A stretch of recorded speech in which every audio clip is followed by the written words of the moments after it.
so. How about that Impenetrable Thorns sorcery, huh? Well, it's not been nerfed yet, so. Yep.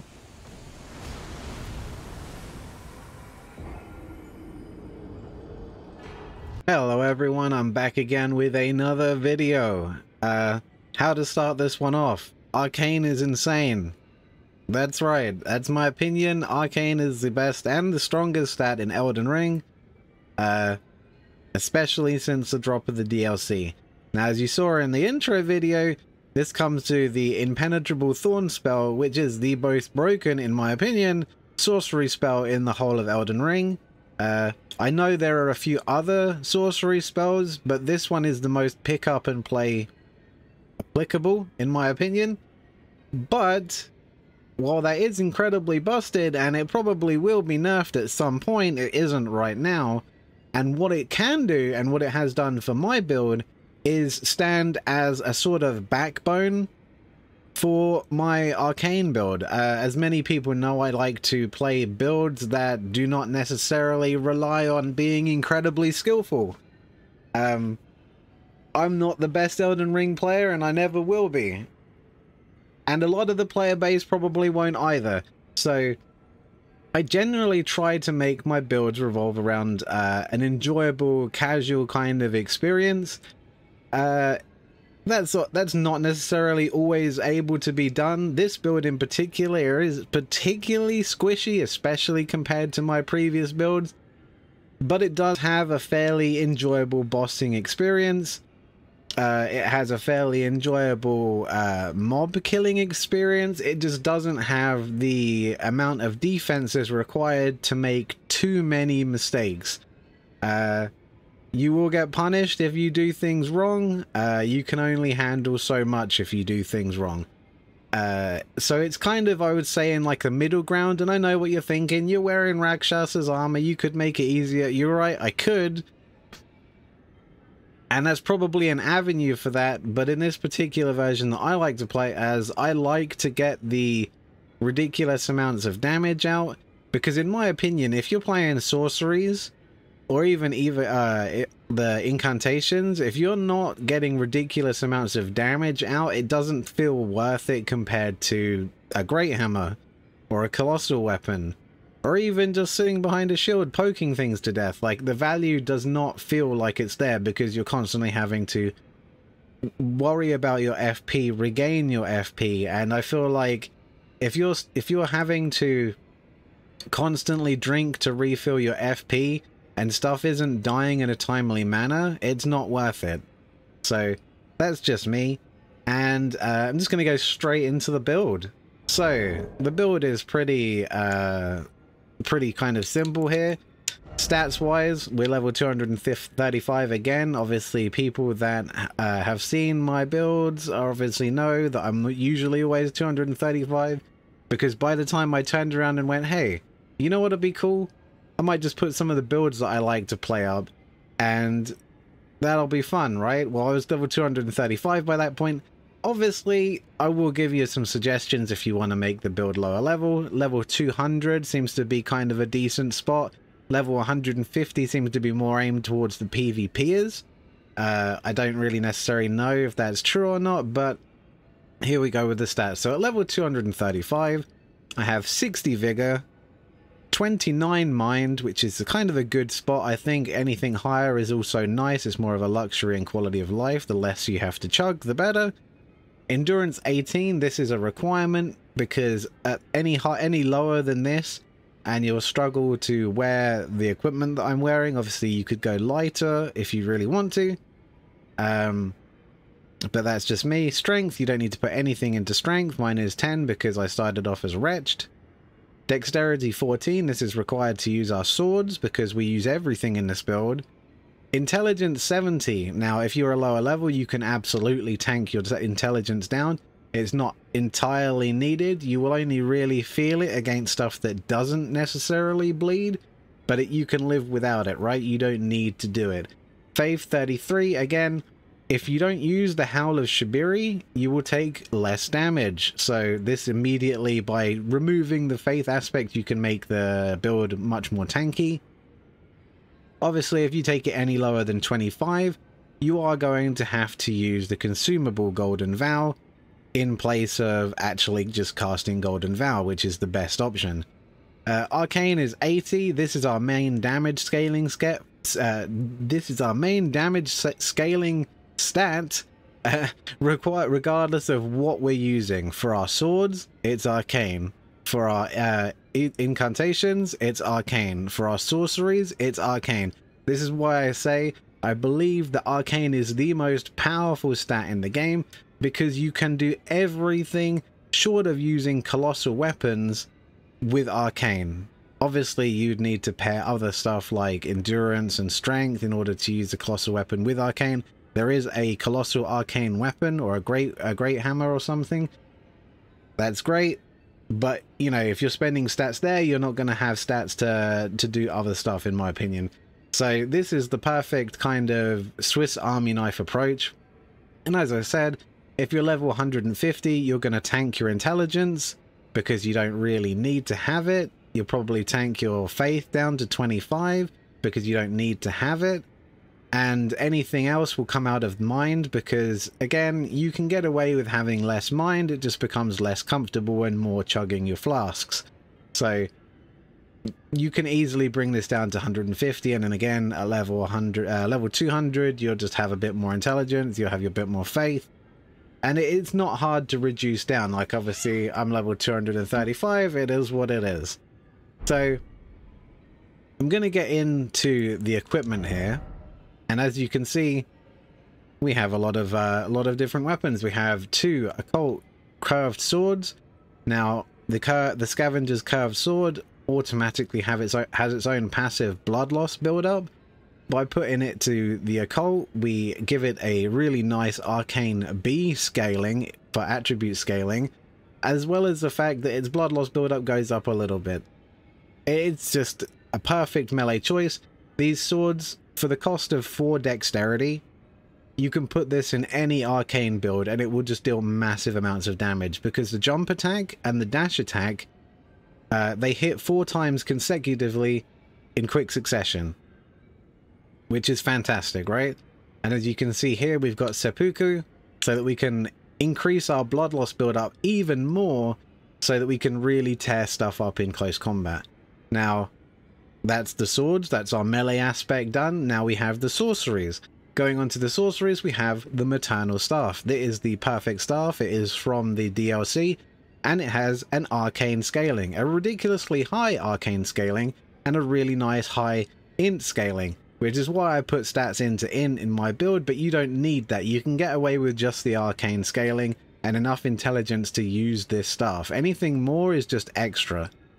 And as you can see, it boosts finger sorcery. So this gives us access to using finger sorcery, and it doesn't feel bad to do. You'll see in some of the video that I have at the end, I just used one of the finger sorceries, which was really nice, and it just instantly blew my enemy away. Like, you didn't need to use Impenetrable Thorns.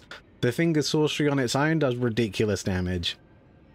The next staff we have is the Staff of the Guilty. Now, mine is a plus 25 because I plus 25 everything that's kind of important. This isn't really very important though. I didn't need to do it. It was a mistake. We're never casting any of our spells with this whatsoever. It is purely a stat stick. And what I mean by it's a stat stick is, as you can see, its passive effects boost Thorn Sorcery. And that's the only reason we're having it. So we're going to have this in our offhand while we cast proper spells with the Maternal Staff. That's all that's there for. You don't need to buff it up. You can see it has no int scaling, no arcane scaling. It's a faith-oriented staff, which is absolutely useless to us. So take that how you will. It's just a stat stick. Don't bother upgrading it. Just have it in your offhand when you cast. That's pretty much it. And then the incantations. Now, I opted not to use the incantations because I find them a little bit clunky, and they are good, especially early on. When I first did one of my other characters on a different playthrough, I started off, I got the Dragon Communion Seal because it's at the start of the game. You can easily run around and grab it. You just have to avoid dying to this big chariot thing. Other than that, you can run your way around all of the mobs, grab it, and you got one straight from the beginning of the game. And with this, each one of these gives a significant boost to Dragon Communion incantations. Well, obviously, as soon as you get to the church where you can actually get the incantations, you can then use those incantations to kill off the various other dragons in the game, get access to their Dragon Communion incantations, and that alone will carry you through the entirety of the game. Which makes it an ideal weapon to progress into. If you're playing this for the first time, obviously you won't have the Maternal Staff, and you won't even have the Scavenger's Occult Curve Sword for a decent amount of time. But you can get the Dragon Communion Seal from the beginning of the game, and it will carry you all the way through. Obviously, if you've got New Game Plus or you've got a friend, they can actually trade you another one, and it doesn't have to be upgraded, because again, much like the Staff of the Guilty, the passive effects, just by having it in your hand, will kick in, and it will use the scaling of whichever weapon you go to cast a spell in. So long as your upgraded one is used to cast the incantations, it's going to get the most powerful version, which is really nice.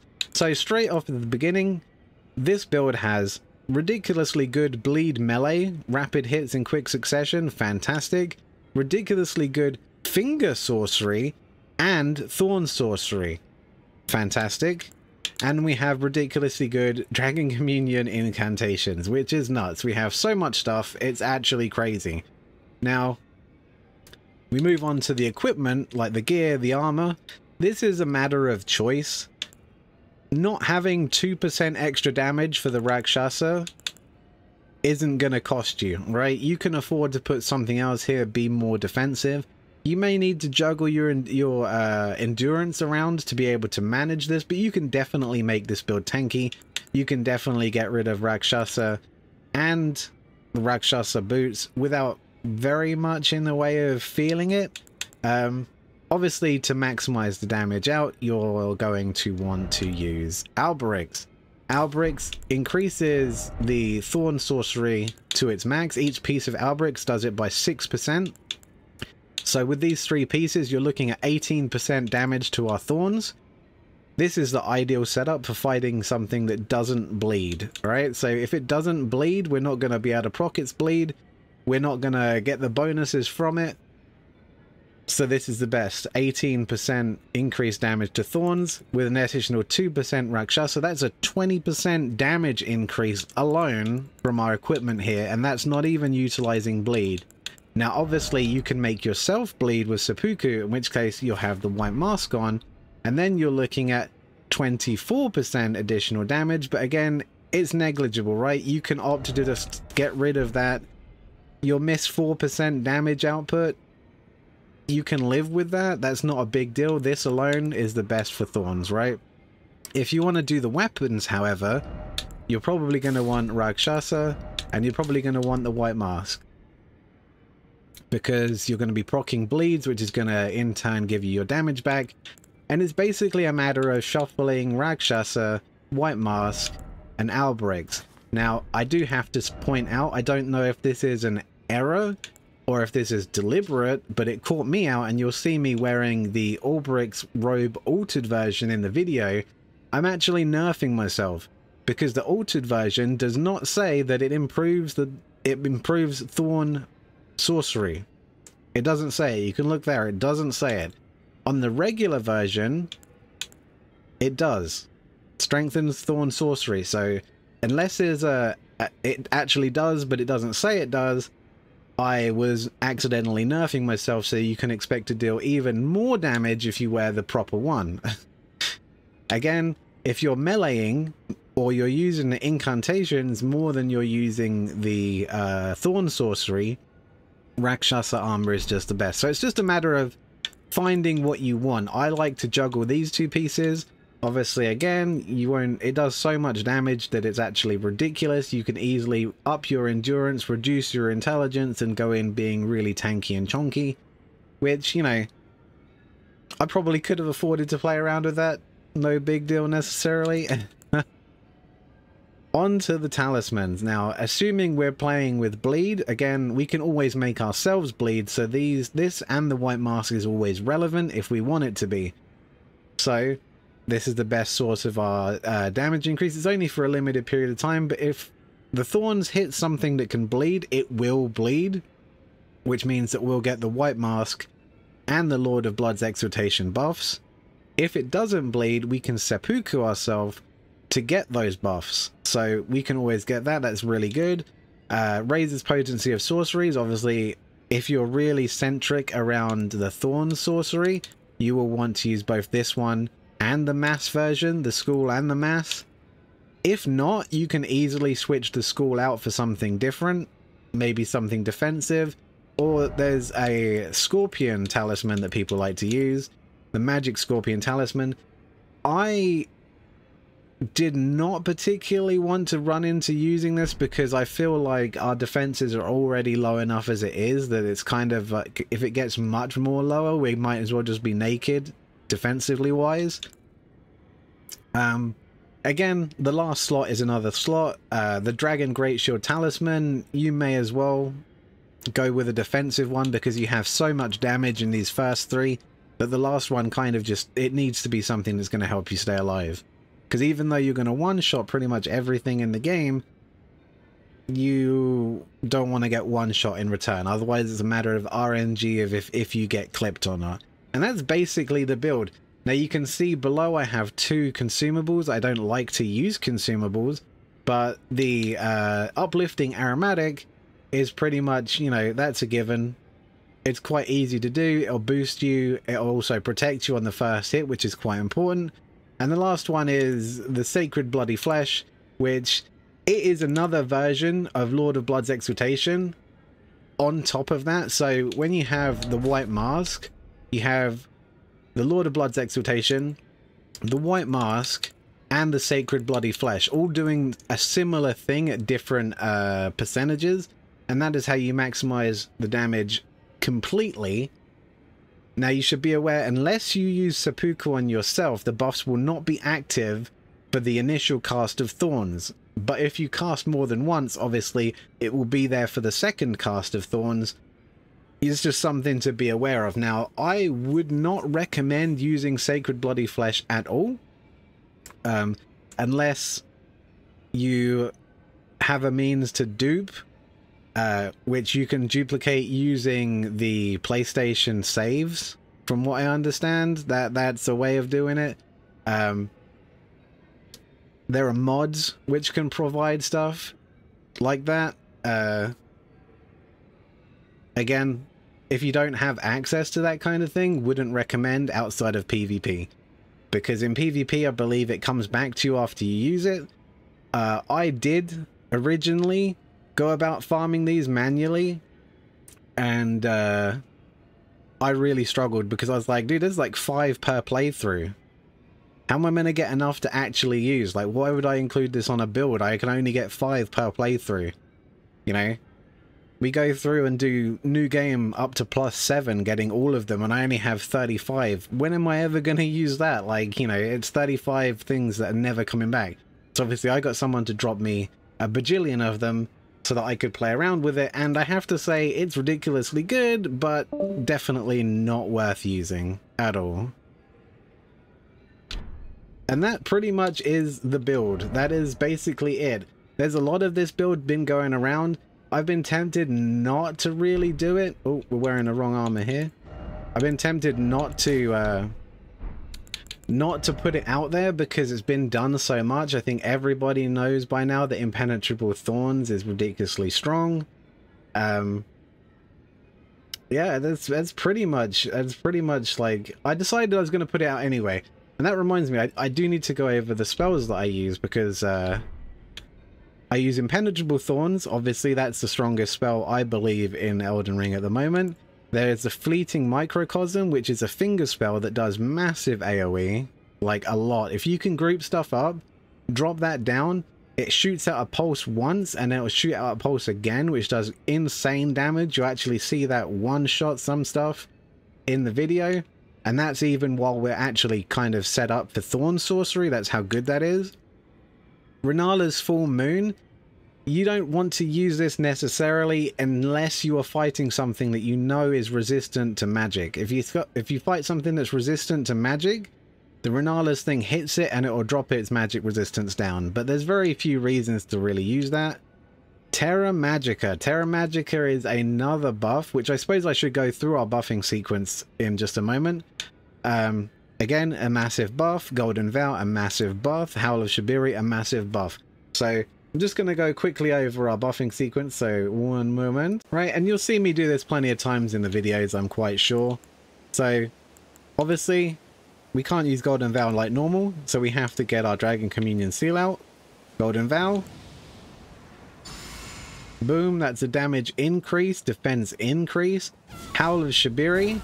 This is another damage increase, defense decrease. And then, obviously, we're good to go. We can cast Terra Magica, which is another sorcery increase, so long as we remain in this circle. So long as we're within the waves. If we leave it, we keep the buff for like a few seconds, but it won't be good enough. And this is quite good because we'll usually be standing there waiting for something to come up, and then we'll blast it with the Thorns. So we don't necessarily need to move, and it goes a long way. And that's just really it, honestly. That's the buffing sequence. Obviously, we can pop our Physick, and the Physick I will just quickly go into.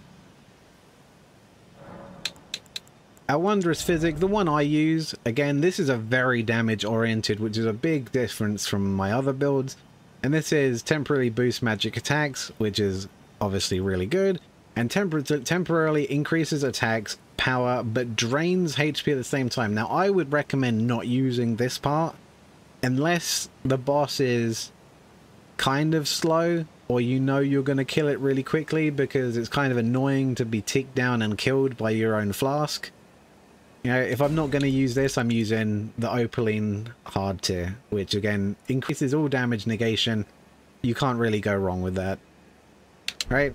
And that's the Physick. That's all it is. So if you want to see some examples of it being used, they're coming right up. So hopefully stay tuned for that. If you've got any thoughts, opinions, views, or if you've got a build to recommend to me, because right now I am just going to go through the builds that I like to play and kind of suggest them.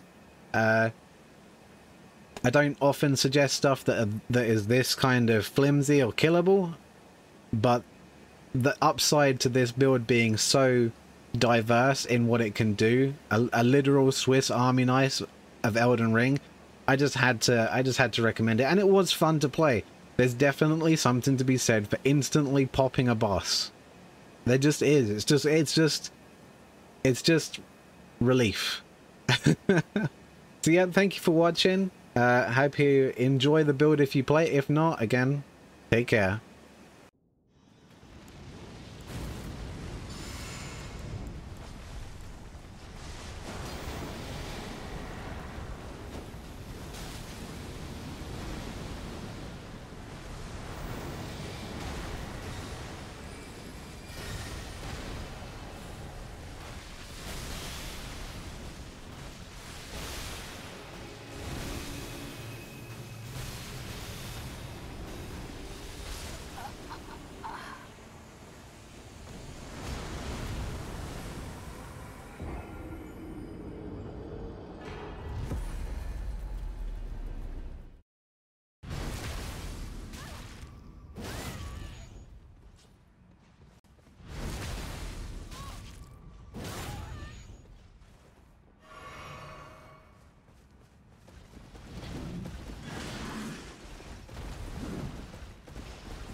Far